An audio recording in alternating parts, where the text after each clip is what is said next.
What is the truth? The human trafficking industry is on the verge of major rapid growth within the next decade, and people everywhere deserve to know the truth of the global child supply market it operates right in our own cities and neighborhoods.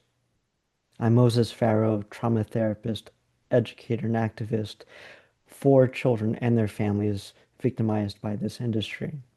Today, I wanted to read to you a piece I had written that was published in Severance magazine in December 2024 titled, "The Illusion of Adoption is Over." The illusion of adoption is over. When people ask me about adoption, I tell them the truth. The best conversations start with what they know and believe about adoption. These days, people bring up the abandonment and loss issues, the human rights violations, or the moral dilemmas of how children are being taken from their parents and being given to others willing to pay for them. Many others also ask me what the solution is for children in need and for people who want to raise a family. It all starts with understanding what we mean by the word adoption as we believe it to be today. The focus of my work as an adoption trauma therapist and educator is to help people see the truth about adoption. There are three main issues I address in my trainings and presentations aimed at getting us all on the same page. Deprogramming. For years, I have written about connecting the right dots and framing our experiences and the issues that come up repeatedly among those impacted by the adoption industry. At this point, there is no denying there is an industry that drives this process of adoption. Defined as the act or fact of legally taking another's child and bringing it up as one's own, adoption has been readily accepted as such around the world for generations. I admit I didn't question it until a few colleagues presented a different definition. Thanks to Arun Dole, Executive Director of Against Child Trafficking, and Janine Mungja and Jeanette Vance, aka the Vance Twins, who have authored and curated books, most notably Adoption Land from Orphans to Activists and Adoption, What You Should Know, I now ask people, what does legally taking mean? That's when the topic of the industry comes up. The issues of supply and demand, costs, policies that legalize the practices of taking children from their parents and families monopolize the conversation for the next hour. By the end, we are left scratching our heads. Are we even talking about adoption anymore? This is the process of deprogramming ourselves from the industry's propaganda that has effectively been brainwashing all of us while maintaining and growing a child supply market. The question remains, where are these children coming from? And perhaps more accurately, how are they being sourced? A key part of the deprogramming process is to be made aware of how the industry has conflated the act of taking children in questionably criminal ways and calling it a child welfare solution. Social justice advocates have been saying adoption is legalized child trafficking.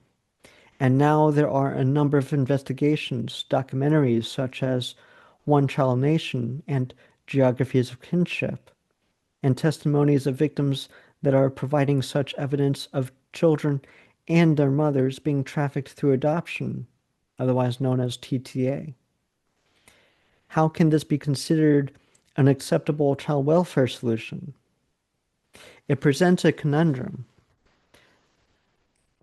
a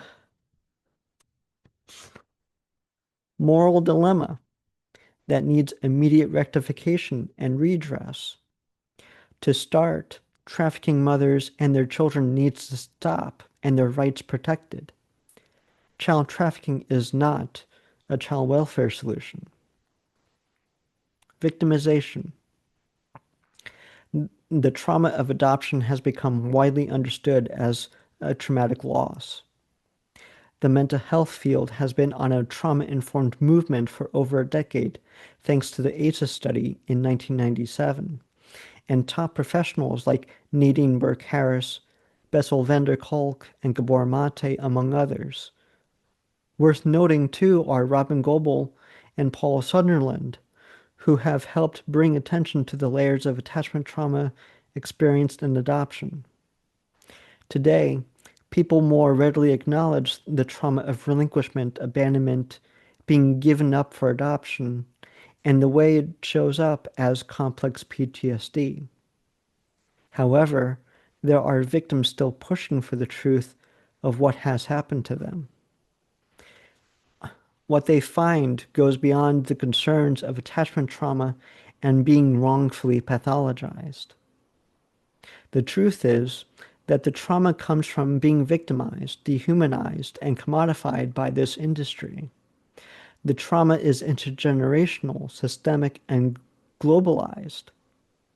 From a neurodevelopmental perspective, victims don't have a pre-trauma state to fall back on. The industry targets and recruits women and mothers. They are coerced, stigmatized, and exploited. In essence, they are trafficked. The violence and abuse, moral or otherwise, in such innocuous statements as adoption is an option, causes stress and trauma that gets passed along during pregnancy, at the critical stages of the child's brain development. Such statements and practices of grooming and brainwashing have been in place for centuries. Women are now growing up in this globalized culture of coercion. Where can they turn to if the whole world is in on this scheme? Organizations like Saving Our Sisters support preserving families and educating women. Restoration. Restoration, not reunification. Preservation, not separation. As I have learned from anti-trafficking organizations, restoration is the goal. A wraparound approach is implemented when victims are identified and their traffickers are brought to justice. Services, resources, and systems of care are provided to restore the victim back to their life before they were trafficked. It's known among anti-trafficking professionals that the majority of victims don't realize what happened to them until it's been identified. In fact, many victims want to remain with their traffickers, especially when they're well cared for. Because everyone understands it is trafficking, a known crime. Family, friends, and loved ones of the victims are desperate to find them and bring them home. This is a process of restoration and not reunification.